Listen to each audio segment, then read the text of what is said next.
प्रिय दोस्तों, इस बात को जानकर आप हैरान हो जाएंगे कि एक ऐसा भक्त जिसने भगवान शिव के शिवलिंग पर अपना पैर रख दिया और तो और शिवलिंग पर अपने मुंह से जूठा पानी भी डाला, यहाँ तक कि जानवरों का मांस शिवलिंग पर चढ़ाया, तब भगवान शिव ने क्या किया उस भक्त के साथ, आप सुनकर चौंक जाएंगे। बताएंगे पूरी बात आपको। लेकिन प्रिय दोस्तों, वीडियो में आगे बढ़ने से पहले अगर आप भगवान शिव के सच्चे भक्त हैं तो इस भगवान शिव की वीडियो को एक लाइक कर दीजिए और चैनल को सब्सक्राइब कर लीजिए, क्योंकि इस चैनल पर आपको हमेशा इंटरेस्टिंग और अच्छे नॉलेज वाली वीडियो ही मिलेंगी।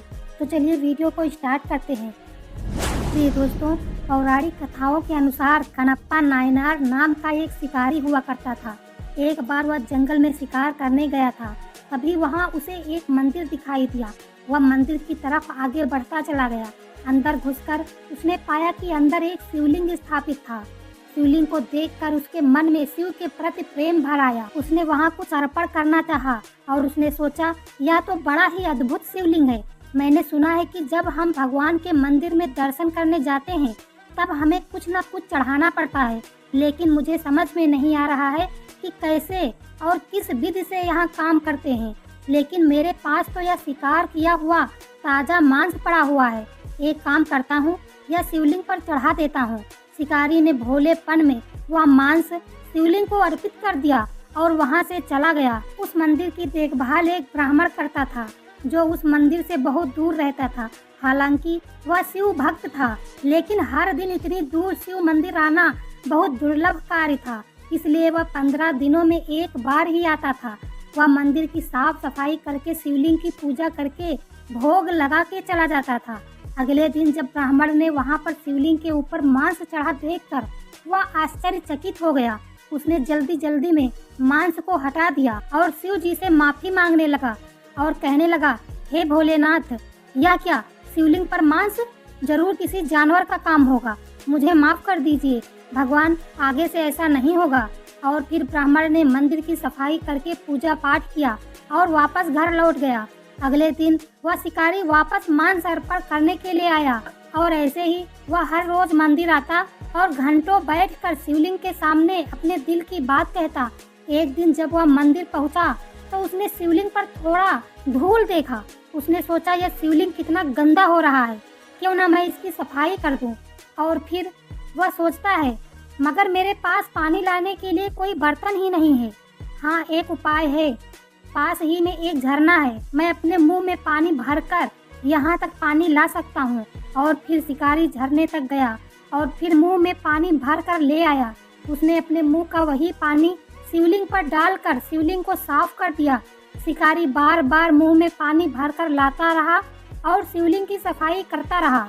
और फिर अगले दिन जब ब्राह्मण मंदिर में आया तो फिर मंदिर में मांस और शिवलिंग के ऊपर थूक देखकर उसके मन में घृणा भर गई। वह अत्यंत गुस्सा हो गया और कहा, ऐसा नीच कार्य कोई जानवर नहीं कर सकता, यह तो कोई न कोई इंसान ही कर सकता है।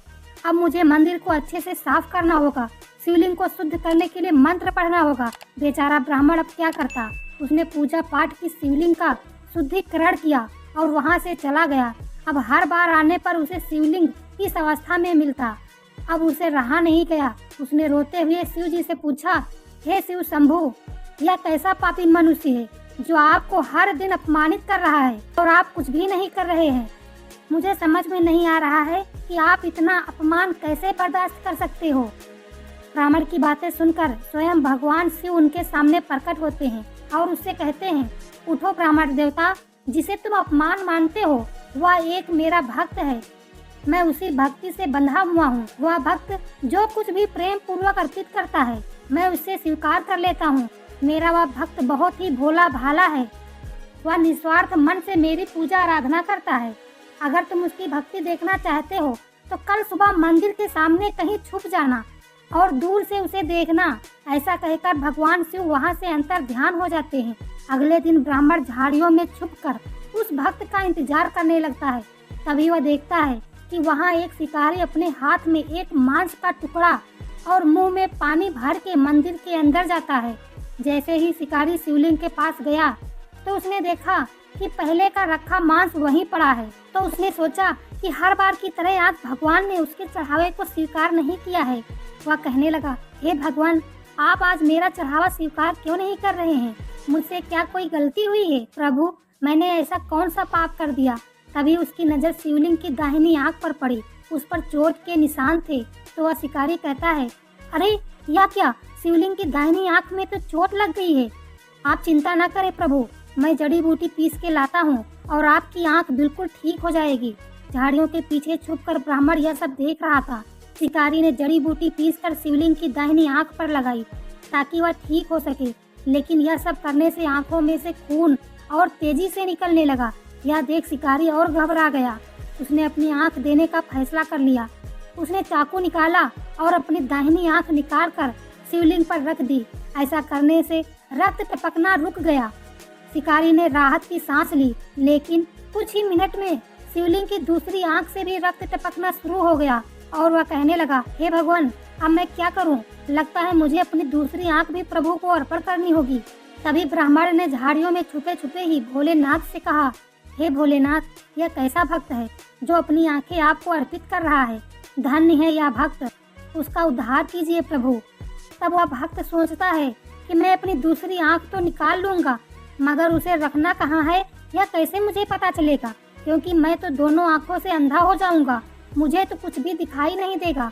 कुछ देर सोचने के बाद शिकारी को एक विचार आया और वह कहने लगा, एक काम करता हूँ, जहाँ पर आंख लगानी है वहाँ पर अपने पैर का अंगूठा टिका देता हूँ ताकि मुझे पता रहे कि दूसरी आंख कहाँ पर लगानी है। और फिर शिकारी ने दूसरी आंख की जगह अपना पैर टिका दिया और फिर उसने अपनी बची हुई आंख निकालने के लिए चाकू आगे बढ़ाया। तभी वहाँ एक अलौकिक प्रकाश फैल गया और फिर वहाँ पर भगवान शिव प्रकट हो गए। भगवान को अपने सामने देखकर शिकारी से रहा नहीं गया और वह उनके चरणों में गिर पड़ा। और फिर ब्राह्मण मंदिर में भागते हुए आया और हाथ जोड़कर भगवान जी के चरणों में गिर पड़ा। फिर शिव जी बोले, ब्राह्मण देखो, यह मेरा प्रिय भक्त है, कनप्पा नायनार।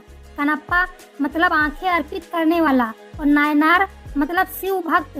आज से पूरी सृष्टि तुम्हें इसी नाम से पुकारेगी। फिर शिकारी ने कहा, प्रभु, आपके दर्शन पाकर मैं धन्य हो गया हूँ। आपने मुझे नया नाम देकर मेरा उद्धार कर दिया है। शिव जी यह सब सुनकर मुस्कुरा देते हैं। उनके आशीर्वाद से कनप्पा की आंखों की रोशनी वापस आ जाती है। वह हाथ जोड़कर भगवान शिव के चरणों में लेट जाता है। तभी से उस शिकारी को कनप्पा नायनार नाम से जाना जाने लगा। दोस्तों, आप लोगों को कैसी लगी वीडियो कमेंट बॉक्स में जरूर बताइएगा। और अगर वीडियो पसंद आई हो और भगवान शिव जी के सच्चे भक्त हैं तो इस वीडियो को एक लाइक करके चैनल को सब्सक्राइब कर लीजिए और वीडियो को शेयर जरूर करना। मिलते हैं कोई और नॉलेजेबल वीडियो में। धन्यवाद।